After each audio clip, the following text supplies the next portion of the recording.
Good evening. It is Thursday. This is one special one, and I really didn't realize that we were coming this far into the challenge until earlier tonight.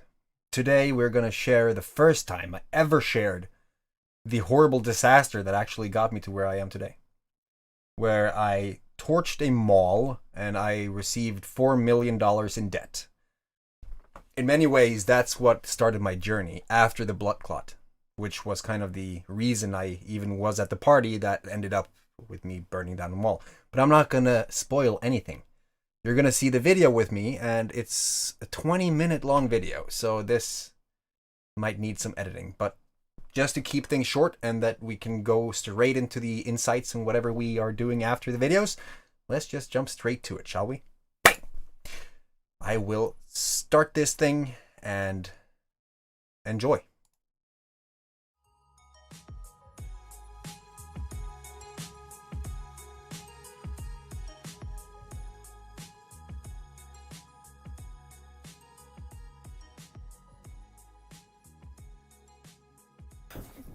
Wah! What's up? Day 12. 12 days. 12 days with a video every day. And there's been some videos in the office, some videos on the phone, some videos without power, some videos without internet. 12 days. And so much has happened already. Today is special. Kinda. And, so, okay, how to begin this? People have reached out. You have reached out. You have reached out. And there's so many of you. And that is... I don't even know how to respond to that. It's humbling. It is truly humbling. I mean, it almost brought tears to my eyes, dude. And Dudette. Is it Dudette or is it Dudette? I've never landed on one of them. Thing is, you've reached out, and there's so many more of you than I thought. And some of you actually says that just by me doing this, that helps. That you are getting some guidance and perspective from just watching this. And I don't feel I honestly don't think that I've started yet. I can't say that I feel like I've started. Because I'm still in the shed. But I can, in a way, I can kind of see where this is coming from. The way mindset has evolved, the way I'm speaking, the way I look towards that positive outcome. Which it is. I mean, because of this, people have reached out and people have actually commissioned me. I've gotten commissions, which has helped. I mean, dude, everything helps. And I appreciate it so much. You have no idea. Our plan with this, everything goes towards that goal. To find some way to do this on the road. To make money on the road. To make a living on the road. Basically, cut yourself from all ties that are holding you back. And doing that while doing what you want. For me, personally, that is on the road. Being free of this. Being free of a set place. I mean, I have a son, I have a daughter. I have a family, so of course I'm not going to run off to Tibet and live in the Tibetan mountains for 15 years. I mean, it's if I want to take my family to Spain 1 month, a month is probably a little too much for my son, but say in a short period of time. And doing that not because it's a vacation, but as a part of life, as a part of his education, our education, just going down to South African tribes. I don't know, some village in the Amazon. That's probably a little bit too hazardous for a little 3-year-old, I guess. And she wouldn't even be 2 years old. My daughter turned 1 yesterday. That was cool. So thank you. She's officially started the timer, on life. I want to, because everyone, that's harsh. That's a broad statement. Because so many of you have reached out, I wanted to actually go and speak a little bit about the story. And it's a big story. So, and if everyone wonders, what makes a inspirational figure, which is, I would love being that guy, being a motivational, inspirational figure, or just a guy that people could say, I follow him because he changed my life. That would be amazing. Can you even picture that? I can't. I mean, to be held credited, is that held responsible for changing someone's life for the better? Wow. No, that would be insane. Insane. The story, they say that every motivational, inspirational character needs this origin story. That thing that makes them relatable / if they can do it, why the heck can't I? And my story is definitely a testament. Why is my English not there? It's a testament to how big a deal it will be if I actually make it where I want to go, which I have no doubt will happen because of just recent events. So I have a blood clot. Let's start there. I have a blood clot which has brought on nothing but just heartache, pain, just making things harder, basically. I was advised to not use my arm because my blood clot is in the arm. And it's not just a blood clot, it's a DVT, like a deep vein thrombosis. It's a rare one, and it's homozygote. That in English, I think that would be the word. Homozygote is not something for you. No, not you. Because I have met people that think that, what? Your blood clot is gay? And they had, because homo, for them, like Homo sapiens, is probably not even something that I've ever heard about. So that is sad. Thing is, it's a rare clot. And it's in a place where they can't operate. Well, they can, but if they did, it would be risky. Very risky. Too risky for Norway. So basically, they just put me on medications, like lifelong Maravan procedures or like treatments. Just daily blood thinners. Which is awesome, by the way. I love that. That is great. So it has made me not be able to... That is a lot of words in a string that didn't make sense. It has put a block on a lot of things that I wanted to do. I wanted to be a stuntman and everything. I wanted to be a stuntman, but my doctor said, yeah, well, you would die, so don't do that. And I have this, because of the medication, I think that is a very general thing. Everyone that goes on this medication, that takes this medication has this. I have a heightened risk of brain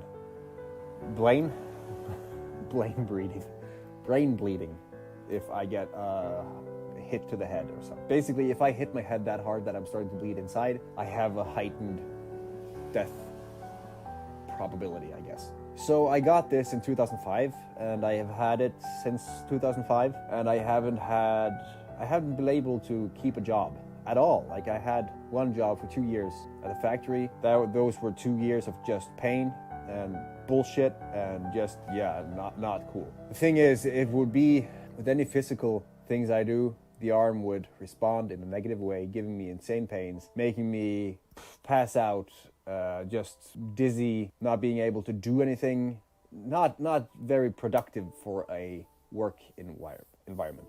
So after a period of time of not using it, it started to get back to that place where I can use it.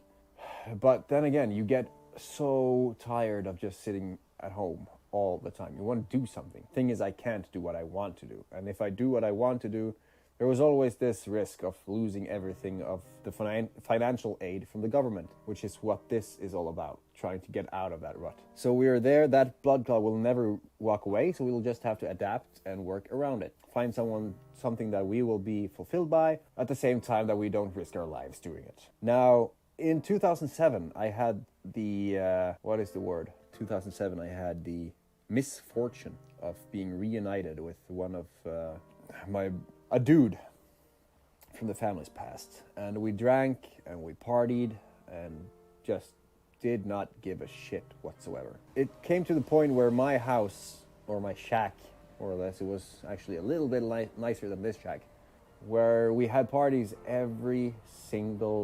sometimes every single day of the week. And it's exhausting, by the way. So we were in this grind pattern, whatever, and one day we were sitting there, just me and him, and drinking. He figured, let's go steal something. There was a PS3. It has just been released the year in front of that. The year before, 2006. got released. I had one. He wanted one. He wanted to go to the local electronics store. Did that. Did not come in. He didn't get into the store because he tried to break it up.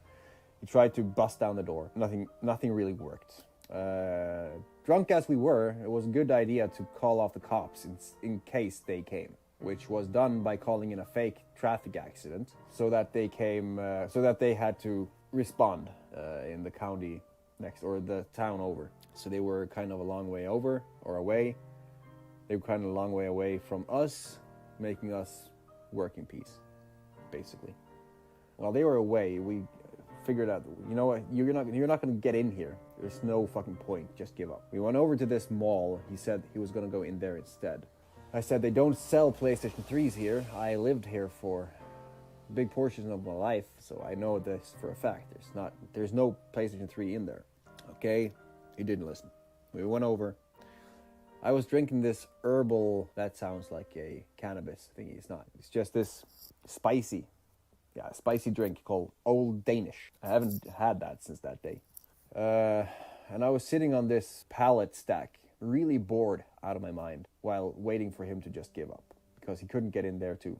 He couldn't get in there either. As I was sitting there drinking and smoking, I smoked back then, I was setting light this little splinter. Do I have anything like... No, it's like a matchstick, like just a little piece of wood that's stuck out of the pallet. And I didn't think a lot of it. I fired it up because I was bored. And I was just about to light my smoke, so why not? As I was drinking and just having... It's not fun. Just passing the time with this little thing. He came around the corner and he threw something at me. I didn't know then that it was a fucking gas can. And the cap was off. So the G-force, the centrifugal force, spread the gas everywhere. The thing is, it landed on me though, so with that flame on, it exploded basically. I don't know if you've seen gas explode or be in it as it does that. It's not a very fun experience actually. In the panic, I thought, fuck, we gotta save these pellets. We should turn around and save these pellets because holy crap, they're probably worth some money. But what do you do if you're 19 or 20 years old, I can't remember how old I was, and you see this pallet stack burn, like lighting up the night, and you're drunk, and your judgment is not really in the right place. You run, you panic, trust me, you run. So we ran, and we ran home. But on the way home, we ran out of the town, or into the town, and then round on the outskirts back home. And just as we got back home, which was very close to this mall, we saw this orange hue. Just this big fucking orange hue over where the mall is. And I said, holy crap, that is so much more than the pallets. We went back, smart asses. We went back. So as we were standing there, watching this, as the whole fucking mall had been lit up, literally everything was burning. They say concrete doesn't burn. Trust me, it burns. It was totally emblazed. How the fuck? Like, this is like, I can't even explain that feeling. What I was thinking, I can't remember what I was thinking. I think it was looking cool, actually, because I had no thoughts about what would happen because of this, you know? I was thinking, wow, that is a big fire. Holy shit, that's a big fire. He had my sweater on him. I was way into branding back then. It said Sepola on it. Yeah. So the next day I woke up by the knock on the door. Outside was 2 cops. And if you have had nerves the day after before, trust me, they can't compare. I opened the door. They said they want to take me down to the station. I said, of course, sure. What's going on? Fucking idiot. We went back down there. We got, what is the word? Interrogated. And that's when I knew that this is bad. I didn't have anything on my record back then. And so we came clean. And that's when everything just kind of went to shit. Of course, I mean, it was a fucking mall.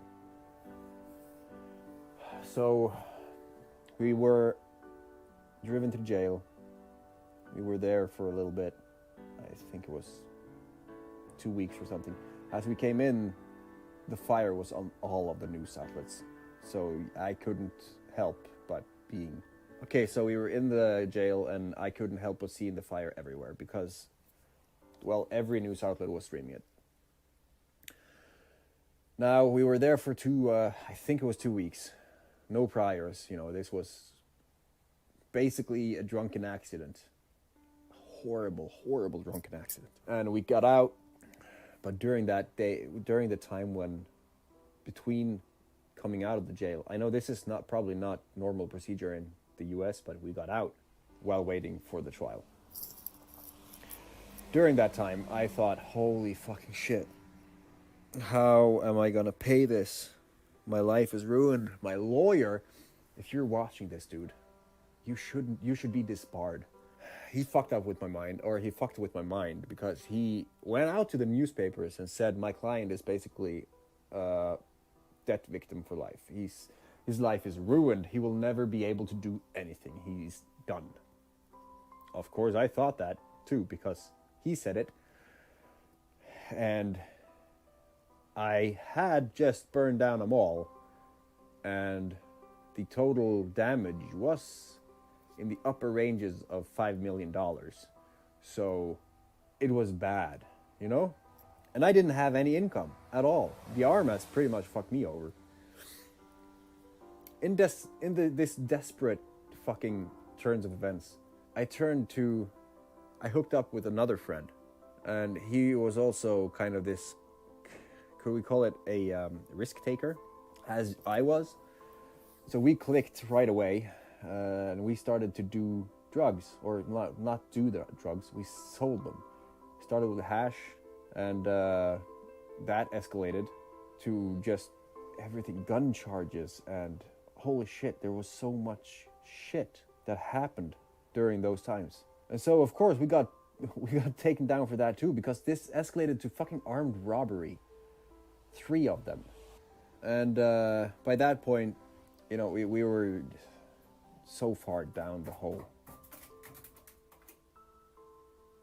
Wow, that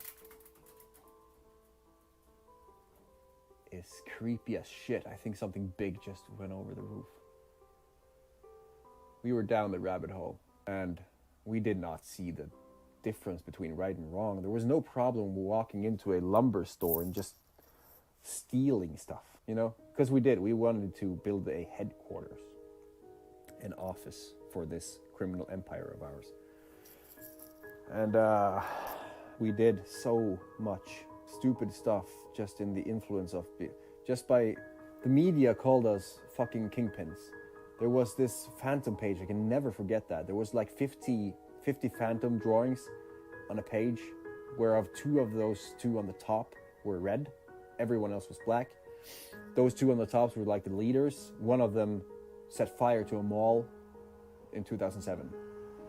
I wonder who that was. Who was that? Ugh. So yeah, we were busted after those 3 armed robberies. Who does that? Who escalated to armed robbery for, I don't know. It was a really rough time, dude. I was driving my then current girlfriend to the bus stop. There was a cop car by the bus. Didn't think much of it. Went to the bank to take out money to drive her so that she could take the bus. The bus left while we were taking out money, so we had to catch the bus. I drove as if I had stolen the car and the gas. We drove for quite some time. When we came over to where we were supposed to stop, I passed the bus a good while. I passed the bus and I drove in front of it a good while, and I stopped. As I stopped, I guess five cars stopped around me. Cop cars, some was unmarked. There was MP5s, there was bulletproof vests. There was so many. They slammed me up against the bus. I said bye to my girlfriend that way, in cuffs, while being thrown in the back of a cop car, in front of the whole bus, by the way, and my brother. So that was insane. My brother is still talking about that as a very frightening moment, because it happened so fast. So the cop car was there for me. they had bugged my house, and they had been on us for quite some time. So by this point, I've been part of a arson, by the way. Because of this damage, nobody died, but because of damage, I was charged with a murder fire in Norway, and a fine of $5 million or around there, which kind of puts a block to all motivation. This has to be continued, because there's still a lot more that goes into this. Just the current situation with the girlfriend is 2 episodes at least. The thing is, I had that debt, $5 million, but I'm sitting here right now, and I haven't done anything bad in 10, 11 years since that time. And I will say I'm doing pretty good compared to what I should do right now. Thank you for listening. I'll be back tomorrow for day 13. Yeah, day 13. And I hope that you have a great, fantastic day. And I'll see you tomorrow. Hey dude, follow the channel, by the way. It's on the red button below. Follow the channel. Put the notification bell on it to get notified when I go up with a new video, which is basically, it's every day. But it would be nice to just join the movement and change your life. Because trust me, it's possible.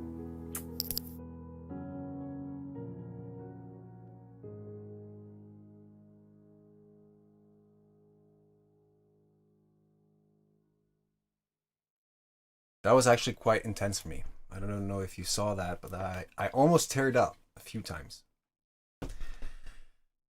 Wow, I had kind of forgotten a lot of those details, because after I started to share that story, and after things kind of settled, as we moved, I started to write my book. And in that book, I went through the story again, and I had the epiphany while I was writing it to kind of shorten it down when people were asking me the story, because a lot of people started asking me about the story. And I couldn't go through a 2 hour long recant of that story every time. So I just went into the bullet list of the entire story, which was like 10 minutes, 15 minutes, 20 minutes. Poor dude, though. I mean, right there at the end, I said that the story about the girlfriend would take at least 2 episodes. This was when we were fighting the government with the whole application process. I had no idea where we were going. If he knew what was going to happen 1 month after that video, fuck. But there was a lot of things. First of all, I mentioned the humble feeling I had when people reached out because of the videos. And I still feel that. I can still feel that emotion that I had from that moment. And it has, that challenge, hands down, it changed my life. Changed my life. Speaking of, I also said that I wanted to change lives. I wanted to be in a position where I could change lives. And today, literally the last episode, the last instance was today. Now, how crazy is that? You see, changing a life is not that hard. What do you mean? I'll tell you if you asked. If you want to talk to anyone who has had anything in their past that is keeping them back, they're negative, whatever it is, if they have an issue and they want to get back and past that, if they want to take their life back, if they have something that has held them back and they want to create something or go through some goal or whatever it is, it's 4, I'll actually add 5 pillars that you have to go through in order to change everything about your life. First, biting my tongue when I'm doing this. First, presence. Presence. Presence. Stay here now. Focus on the now. Too many people focus on what happened in the past, and they dread what might happen in the future. Stay here now. You have every single option to do anything you want right now. And I don't think a lot of people really consider the power of that. I also said in this video that I had a choice. I could have done something completely different. I could have gone down and robbed a bank. I know I'm capable of it. If things were hard enough, I know I could just go down there, and as the result of one thought, I could put that into action and do something horrible. Or I could plant a seed and do something else. I choose the now, the present, to change my life. Because at every single second, I have the option to do something that is going to create something in the future. So basically, accept the past. It has happened. You can never change it. And go towards the future fearlessly. Into the unknown, all that stuff. And then the second one is your thoughts. Get control over your thoughts. Meditation helped me immensely. Psychedelics helped me even more on top of the meditation. But research that shit. Don't just take psychedelics as a magic pill, because that's horrible. That's a stupid choice. The thing is, get control of your thoughts, because your thoughts will create emotions. Your emotions will create the results or the actions that you will actually act upon to do something in your life, or the perspective, the lens you'll view life through. Right? So step 2, your thoughts. Handle them. There are many ways to do that. Many ways. Number 3 is biohacking, more or less, in lack of a better word. I use epigenetics. I was talking about my arm, right? The medical issue that I had. And I'm really emphasizing had. Because back then, I was afraid to do anything with my arm. But today, I can do whatever I want. Because I changed how my body works physically for some reason. It's like when you have this vision in your brain, and you know that vision to be true, and you are vibing so hard with something that you want. This is really shortening down, by the way. When you're vibing so hard with something that you want, your body will react to what your brain sees. Your brain cannot tell the difference between a thought and a reality. So if you are really plugging that image of what you want to have, this is where, again, take control of your thoughts, because most people will have a ready list of the things they don't want in life. But ask them what they do want in life, and they will have a hard time actually giving you that list. I wanted a better health. I wanted a better body. I wanted to be able to do things. And I did things in meditation. I tried a lot of stuff. I acted as if I didn't have a blood clot. And all of a sudden, I was able to dab both ways, without any trouble. My arm still looks like it has been mauled by a tiger, but it's no problem. It works. I can use it. I'm actually pretty hulkish strong. Well, that's compared to my daughter and my son. But number 3, after biohacking, oh no, I just jumped the gun. Number 4, all right? We have the presence, we have the thoughts, and we have the biohacking. Then we have the 4th. Universe. Connectivity. Know that you are a part of something greater than yourself. Let's just quote Jim Rohn here, or the tonality of Jim Rohn, so that you actually can, or Jim Rohn, so that you can actually get the emphasis of this. Listen to the words escaping my mouth hole right now. You are a part of something else, something big. Yes, you are. I think it does that because then you pay attention. You are a part of something that is immensely bigger than yourself. And if you go into the minute, if you go into the molecules and the atoms and the subatomic particles and the subatomic quantum fluctuations in a vacuum and a Planck scale and all that stuff, if you go into the smallest of the small, we are the same thing as anything else. The rock is the same thing as you. You are basically a carbon-based. The rock is carbon-based. Everything around you is carbon-based. And also there are all these vibrations and energy. And energy cannot be destroyed.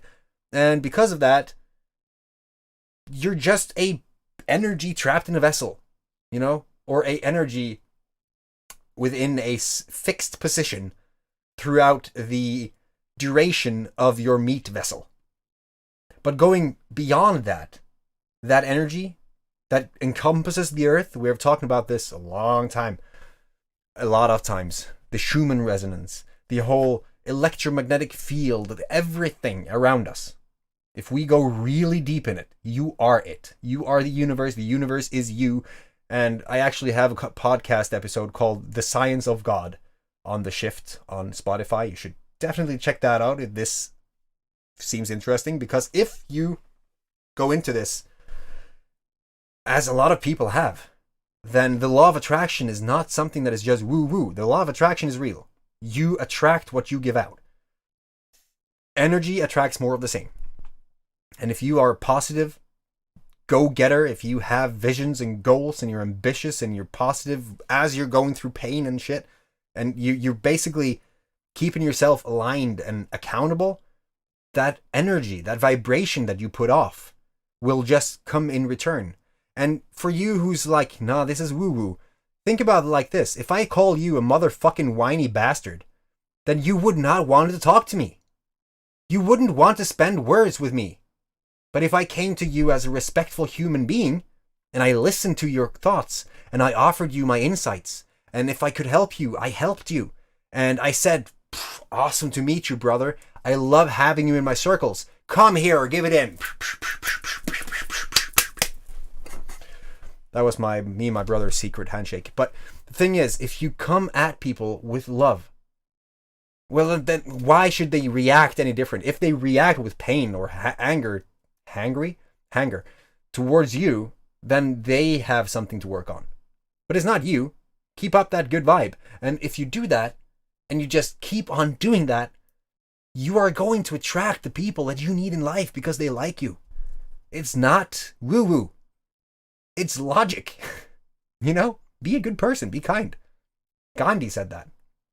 Or was it Mahatma Gandhi or someone else? They asked him, how do you live a better life? And he stopped and he thought. And he looked back to the crowd and he said, well, you could always be nicer. There is something immensely powerful about that little sentence. You can always be nicer. It's so simple too. It doesn't have to be hard. You know, be a good person. But then, after we have gone through the 4 things, normally those 4 things can transform a life.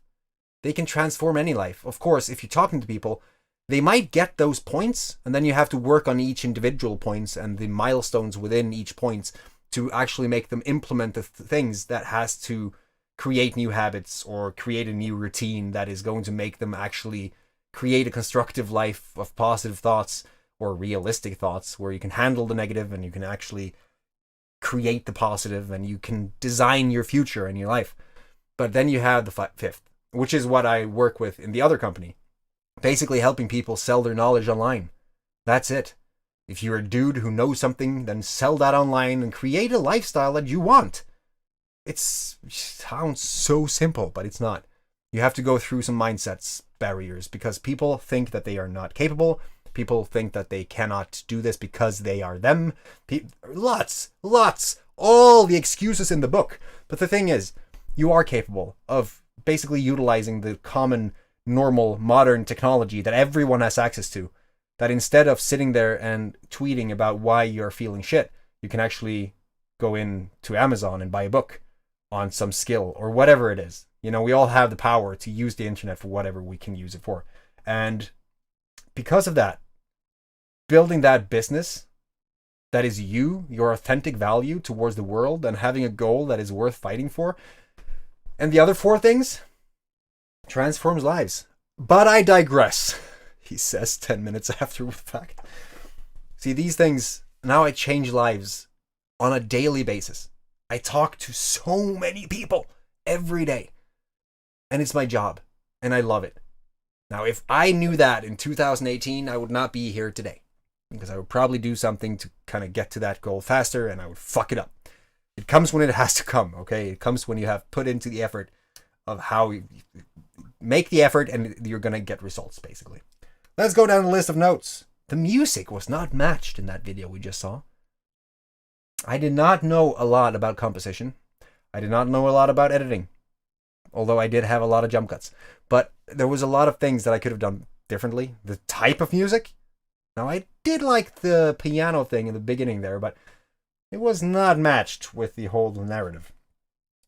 And then, the last one, external inputs make a difference.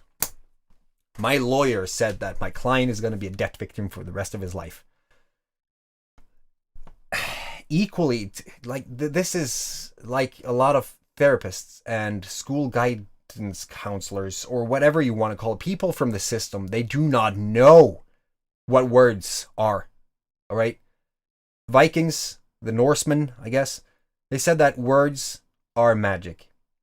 They are spells, spelling, all that side, if you want to get really deep into it. But it's magic. You can form a new thought in another person's head. You can create something in another person's head. That'd be negative or positive. I saw texts on paper that said that I was going to be a debt victim for the rest of my life because of the significance of that paper. Because I knew the entire country had access to that fucking paper.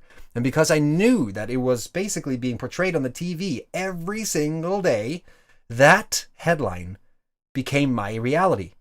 I was a debt victim for the rest of my life. Now I'm not. So screw you, Mr. Lawyer Pants, because that did not come to fruition. Yeah, words have power. You need to really think about what you say. If you say things to people without really thinking about what that could have meaning, what meaning that could have for them, you could ruin a life. Literally, with one sentence.